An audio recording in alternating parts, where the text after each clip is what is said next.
Hello students. So now we are continuing with our solvency ratio.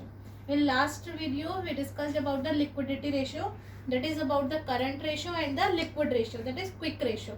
वो हमारा liquidity ratio होता था. Liquidity ratio होता था यानी शॉर्ट टर्म बोरिंग, जो शॉर्ट टर्म लाइबिलिटीज हैं दैट इज करंट लाइबिलिटीज, उनको किस हद तक किस पोजीशन में है हमारा बिजनेस कि उनको डील कर सकता है, like twice time, 3 times, whatever. So now we are discussing about the solvency ratio. Solvency ratio होता क्या है? सॉल्वेंसी रेशियो होता है सॉल्वेंसी का लिक्विडिटी का रेशियो जो था, या लिक्विडिटी रेशियो जो हमने डिस्कस करे थे, वो हमने शॉर्ट टर्म सॉल्वेंसी जानने के लिए कोशिश करी थी. अब यहाँ पर हम लॉन्ग टर्म की बात करेंगे. लॉन्ग टर्म बोरोइंग्स या लॉन्ग टर्म लायबिलिटीज को हम कितना मीट आउट कर सकते हैं. तो बेटा यहाँ पे हमें basically we have to discuss about the 4 ratios. 4 type of ratios होते हैं जिससे हमारे बिजनेस की क्या सॉल्वेंसी पता चलती है. मैंने ये सब लिखा है ताकि मैं थोड़ा टाइम बता सकूं और जल्दी जल्दी आपको बता सकूं. तो सॉल्वेंसी रेशियो में the first one is the debt equity ratio. Debt to equity ratio यानी डेट और इक्विटी का हम यहाँ पर रिलेशन पता करने की कोशिश करेंगे. फिर नेक्स्ट है total asset to debt equity ratio, debt ratio. Total assets यानी बिजनेस के जितने भी एसेट्स हैं उनका और डेट का रिलेशन क्या है. एक आएगा फिर प्रोप्राइटरी रेशियो. यहाँ पर हम डिस्कस करेंगे कि जो जितने भी हमारे डेट्स हैं उसमें हमारे बिजनेसमैन की यानी जो हमारा प्रोप्राइटर यानी जो मेन कैपिटल है वो कितनी इन्वॉल्व है. And the next is interest coverage ratio, कि जो भी हमारा टर्नओवर होता है या प्रॉफिट होता है उसके हिसाब से हम कितना अपना इंटरेस्ट या टैक्सेस को कवर कर पा रहे हैं, तो वो हम इंटरेस्ट कवरेज रेशियो देखेंगे. बेसिकली आज जो मैं इस वीडियो में डिस्कस करूंगी वो मैं डेट इक्विटी रेशियो के बारे में डिस्कस करना चाहूंगी. अब इसमें होता क्या है, देखो डेट और इक्विटी, यहाँ पर 2 एलिमेंट्स हैं. The first one is debt and the second is equity. अब इनका यहाँ पर मतलब क्या है, देखो डेट्स का मतलब होता है जो हमने बाहर से पैसा लिया हुआ है. डेट का मतलब क्या होता है, जो हमने बाहर से पैसा लिया हुआ है. बाहर से पैसा लिया हुआ है for the long term purpose, यानी जो हमारी लॉन्ग टर्म बोरोइंग्स होती है, लॉन्ग टर्म बोरोइंग्स होती हैं, लॉन्ग टर्म प्रोविजंस जो हमने मेंटेन करे हुए होते हैं, बेसिकली चाहे वो एस्टिमेट बेस पे हो, वो हमारे सारे डेट्स होते हैं. तो यानी डेट्स का मतलब अगर मैं बेसिकली कहूँ तो लॉन्ग टर्म बोरोइंग्स, क्या लॉन्ग टर्म बोरोइंग्स. और इक्विटी का क्या मतलब होता है, इक्विटी वो पैसा जो बिजनेसमैन ने लगाया हुआ है, यानी कि एक तरीके से कंपनी की बात कर रहे हैं हम, तो यहाँ पर आएगा शेयर होल्डर्स फंड. क्या आएगा, शेयर होल्डर्स फंड.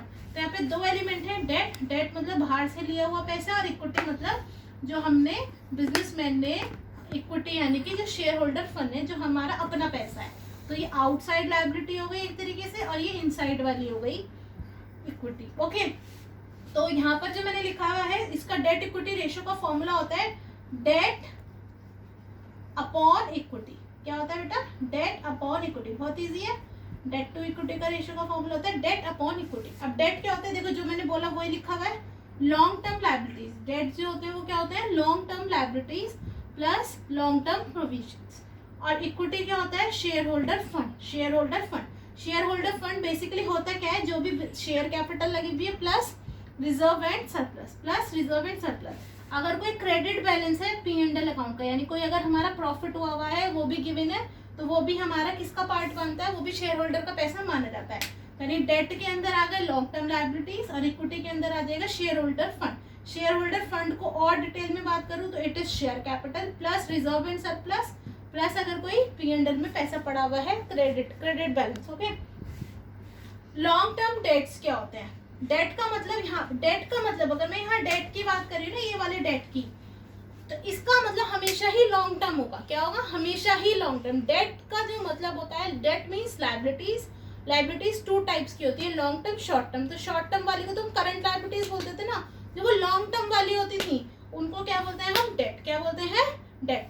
तो यानी कि अगर मैं बेसिकली एक फॉर्मूला और बनाना चाहूँ, ये इसका एक्सपेंशन है कुछ, कि कैसे कैसे हम डेट्स निकाल सकते हैं. तो अगर हमारे को टोटल डेट्स गिवन है क्वेश्चन में और उसमें से हम करंट वाले हटा दें, क्योंकि पूरा जो एक बोरोइंग होती है उसके 2 पार्ट्स कर दिए, लॉन्ग टर्म, शॉर्ट टर्म. तो शॉर्ट टर्म को तो करंट लायबिलिटी बोलते हैं, लॉन्ग टर्म को डेट बोलते हैं. तो यानी टोटल डेट में से अगर मैं करंट लायबिलिटी हटा दूँ तो क्या आ जाएंगे मेरे डेट. डेट को लॉन्ग टर्म डेट, डेट और long term debt means same thing. Okay, अब total debts minus current liability. एक और डेट का फॉर्मूला बन सकता है क्या, जितनी भी हमारी कैपिटल एम्प्लॉयड है बिजनेस में, हमने जितनी भी पैसा, देखो बिजनेस में जो पैसा लगाया जाता है वो 2 सोर्सेज से लगाया जाता है. द वन इज जो शेयर होल्डर्स या बिजनेसमैन अपना पैसा लगाते हैं, एंड द अदर इज जो हमने बाहर से लिया हुआ होता है. तो बस दो ही तो पार्ट है, जो अपना लगाया वो शेयर होल्डर्स फंड हो गया या इक्विटी हो गई, जो बाहर से लगाया लॉन्ग टर्म बेसिस से वो डेट हो गया। तो टोटल कैपिटल एम्प्लॉयड में से अगर मैं शेयर होल्डर वाला यानी इक्विटी वाला माइनस कर दूं तो वो क्या आ जाता है, डेट। क्या आ जाता है, डेट। जैसे मैंने कैपिटल एम्प्लॉयड को बताया debt plus equity, capital employed का मतलब होता है डेट प्लस इक्विटी, और इसमें से इक्विटी हटा दूंगी तो क्या बन जाएगा, डेट। क्या बन जाएगा, डेट। ये DBT है, ठीक है, और ये बीच में प्लस है। ओके, ऐसे ही बेटा इक्विटी की भी कई फॉर्म है, कैसे कैसे फॉर्मूलाज डिराइव हो सकते हैं। टोटल एसेट्स में से टोटल डेट्स हटा दूं तो मेरे पास क्या आ जाएगी, इक्विटी, क्योंकि जो सारा पैसा कैपिटल एम्प्लॉयड होती है वो इन द फॉर्म ऑफ सारे एसेट्स में होती है, तो सारे एसेट्स में से अगर मैं डेट्स को हटा दूं तो क्या मेरे पास इक्विटी आ जाएगा।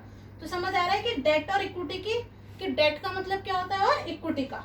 आप इसको नोट कर लीजिए प्लीज, ये कुछ फॉर्मुलेज हैं बेसिकली, तो इसका यही फॉर्मूला है डेट टू इक्विटी रेशियो का, डेट अपॉन इक्विटी। और ये जितना भी रेड ब्लू पेन से लिखा है दीज ऑल आर कि इसकी डेरिवेशन की डेट का एग्जैक्ट मतलब क्या होता है, इक्विटी का एग्जैक्ट मतलब क्या होता है, आप लोग नोट कर लीजिए। After that we will take one example of it. Okay, done. So noted students, अब हम लोग एग्जांपल्स लेके चलते हैं।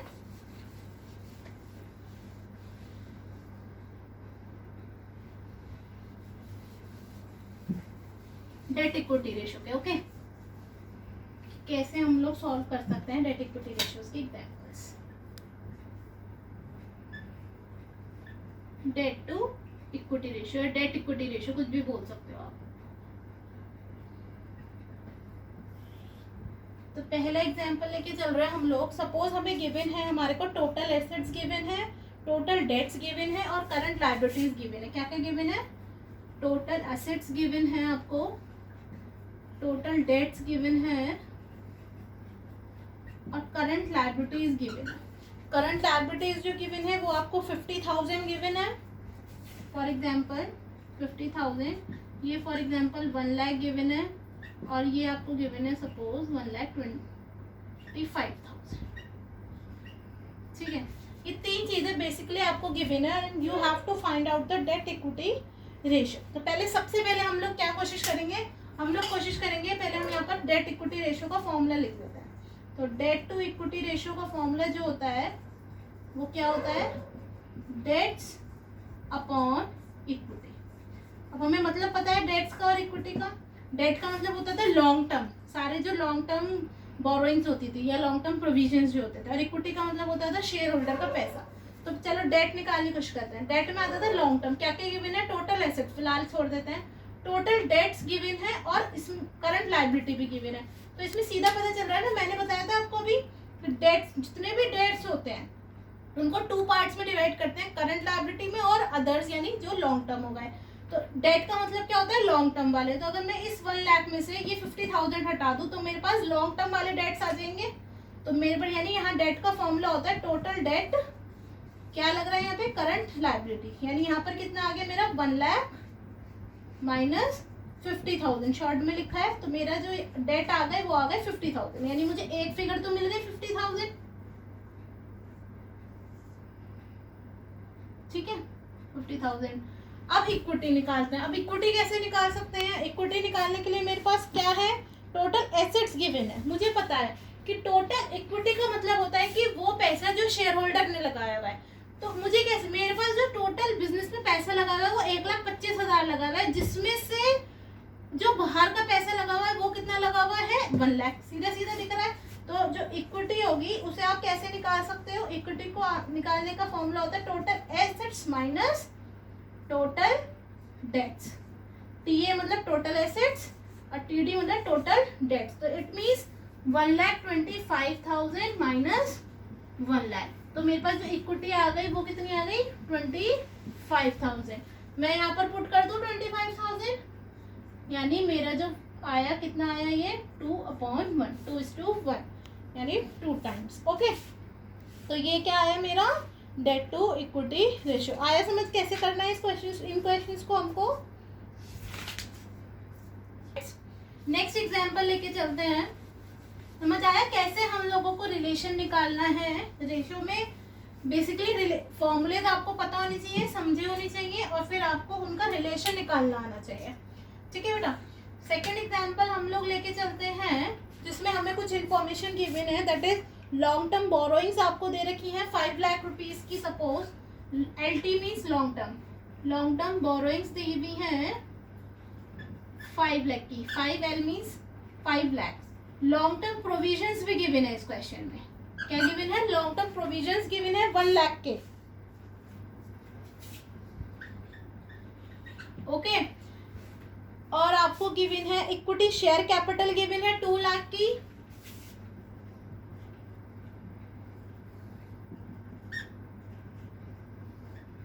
और रिजर्व एंड सरप्लस भी गिवन है आपको 2 लाख का सपोज, ठीक है।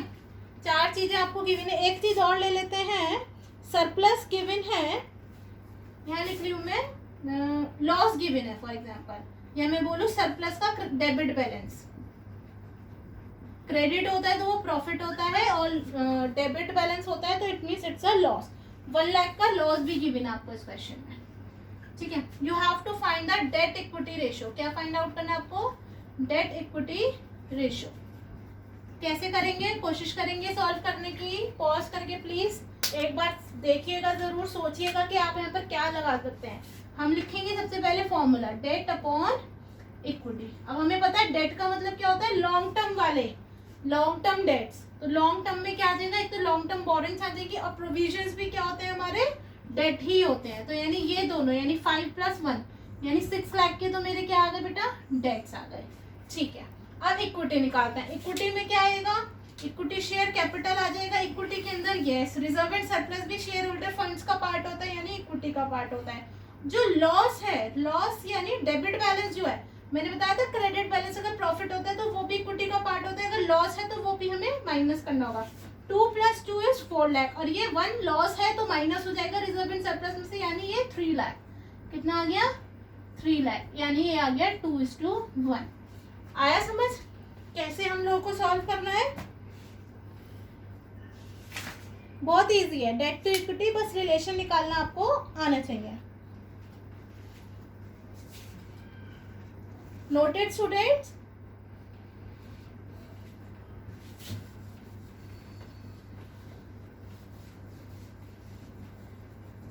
Now after debt equity ratio, I am going to discuss about the total asset ratio.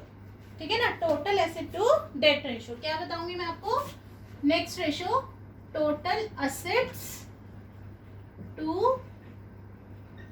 debt ratio। देखो डेट इक्विटी रेशियो में डेट अपॉन इक्विटी होता था, यहाँ पर क्या होगा, इसका फॉर्मूला क्या होगा, total assets upon debts, simple. Debts आपको पता ही है क्या होता है, टोटल एसेट्स भी आई थिंक आपको पता ही है क्या होता है। डेट्स का मतलब हमेशा क्या होता है, लॉन्ग टर्म डेट्स, डेट्स का मतलब ही हमेशा क्या होता है, लॉन्ग टर्म डेट्स। तो देखो बहुत इजी है, इसका मतलब इस फॉर्म, ये जो रेशियो हम निकालते हैं, ये हम ये निकालना चाहते हैं कि कंपनी के पास या फर्म के पास, बिजनेस के पास हमारे डेट को कवर करने के लिए कितने एसेट्स हैं। फॉर एग्जांपल किसी कंपनी के पास या ऑर्गेनाइजेशन के पास 1 लाख का डेट है और उसके पास 2 लाख के एसेट्स है ओवरऑल टोटल एसेट, तो इसका मतलब उसके पास दुगनी क्षमता है, it is in a position of twice position, twice की पोजीशन में है वो, दुगनी क्षमता में कि वो अपने सारे डेट्स को चुका सकता है। तो बेसिकली ये जो रेशियोज निकालते हैं हम, total asset to debt ratio, ये लेंडर्स के लिए निकालते हैं कि देखो आप हमें लोन दोगे, आप हमें लेंड करो मनी, हमारे पास इतनी क्षमता है कि हम आपके एसेट्स को कितने आपके डेट्स को कवर अप कर पा रहे हैं, हमारे एसेट्स दुगना तिगना चौगना कितना कवर अप कर पा रहे हैं। तो इसका सिंपल फॉर्मूला बेटा टोटल एसेट्स अपॉन डेट। जल्दी से इसका एक एग्जांपल देख लेते हैं। The example 1 I am taking is, for example you have long term debts of 16 lakh, आपके पास लॉन्ग टर्म डेट्स गिवन है 16 लाख के, और आपके पास एसेट्स गिवन है 24 लाख के। तो जल्दी बताओ टोटल एसेट्स टू क्या होगा इसका आंसर, टोटल डेट्स कितने के हैं 16 लाख के, ये नीचे आ जाएगा, और टोटल एसेट्स कितने के हैं 24 लाख के। सॉल्व कर लीजिए, आपको आंसर मिल जाएगा। सो सिंपल आंसर आएगा 1.5:1, कितना आएगा 1.5/1। ऐसे ही मैं सेकंड एग्जांपल देख रही हूँ, इसका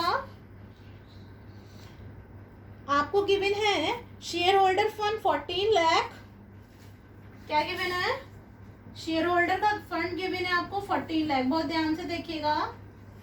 ओके, और नेक्स्ट आपको गिवन है टोटल डेट्स गिवन है 18 लाख, टोटल डेट्स गिवन है 18 लाख, और आपको करंट लायबिलिटी भी गिवन है इस क्वेश्चन में। करंट लायबिलिटी गिवन है आपको 2 लाख, कितनी गिवन है, 2 lakh. You have to find debt to, क्या फाइंड आउट करना है आपको इसमें, टोटल एसेट्स है ना, total assets to debt ratio, total assets to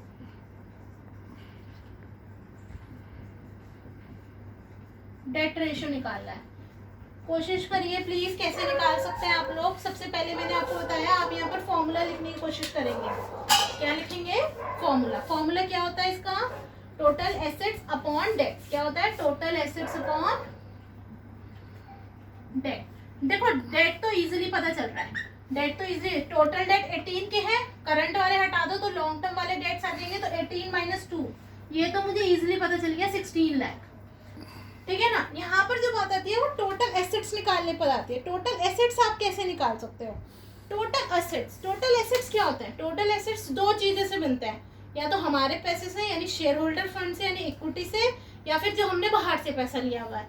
तो एक तरीके से जो शेयर होल्डर फंड है प्लस टोटल डेट, यही नहीं हुआ मेरा, ये मेरे टोटल एसेट हो गए ना। क्या हो गए मेरे टोटल एसेट्स, क्योंकि जितने भी एसेट्स होते हैं वो दो, उनको लाने के लिए हमारे पास दो तरीके से पैसा आता है, एक तो share holder fund that is equity, और एक long term borrowings total debts. तो यानी कि दिस प्लस दिस 14 प्लस 18 कितना आएगा, 14 प्लस 18 करिएगा प्लीज, 32 लाख आएगा, है ना।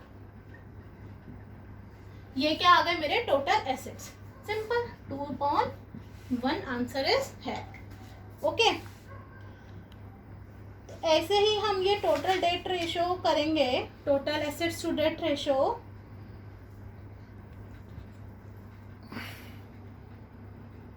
सो समझ आया total asset to debt ratio. तो आज हमने क्या पढ़ा, आज हमने पढ़ा सॉल्वेंसी रेशियो में debt equity ratio and total asset to debt ratio. दोनों बहुत इजी है, बहुत इजी है, सिर्फ आपको एक रिलेशन करना आना चाहिए। Okay, bye bye guys, next video में मिलते हैं with other ratios. Okay, bye bye.